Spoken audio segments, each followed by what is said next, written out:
This video gonna be about legendary R&B, multi-talented, and I always said like the female version of George Duke, in my personal opinion, Patrice Rushen, saying that people today are leaning more into sampling than learning how to play. She's 100% right. It has destroyed a culture. When you grew up listening to orchestration, arrangements, productions, timpanis, percussion, the African, cymbals, kalimbas, guitars, bass, keyboards, drums, just background vocals, harmony, texture. It's a lost era. The fakery, the plantation of the music industry, which is an embarrassing joke. I did a video where I was talking about Puffy at the BET Awards last week, and we call it the EBT. And that's an insult to EBT, because EBT obviously takes care of people, and it also has a lot more value than BET does. When Puffy gets a Lifetime Achievement Award from Babyface got more talent in his left pinky than Puffy has in his whole being. But that is what they do. And they have paid and coddled.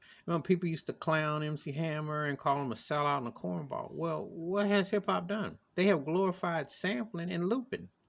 And you don't hear much original of anything. You get a couple of pieces here and there and they string it together and they'll call someone a genius or great for what? They got people out here thinking Kanye West is some kind of genius. He ain't.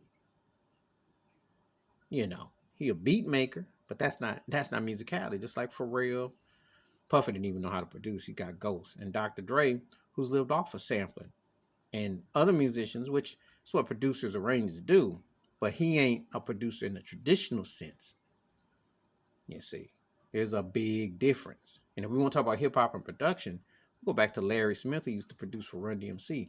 That was a producer. And he produced the Houdini records too back in the day. I can mention some. A lot of these cats living off of sampling and loops. And that has infiltrated R&B and it's infiltrated the other factors. The problem is they can't find a middle C. They can't find flats. They are flat. And they've been allowed by the plantation and the industry to do that. So you talk about someone like Patrice Rushen who can go to school in various styles.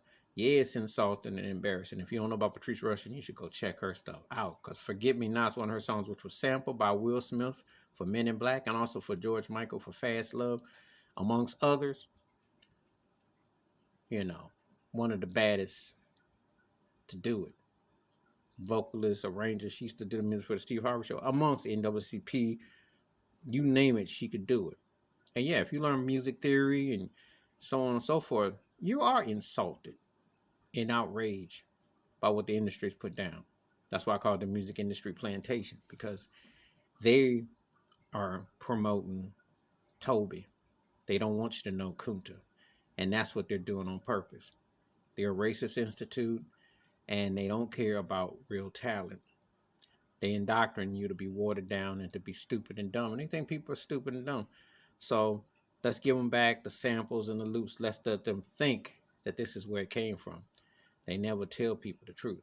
If people knew about James Brown samples, Parliament Funkadelic samples, etc., those cats would be as rich as Bill Gates and Steve Jobs was.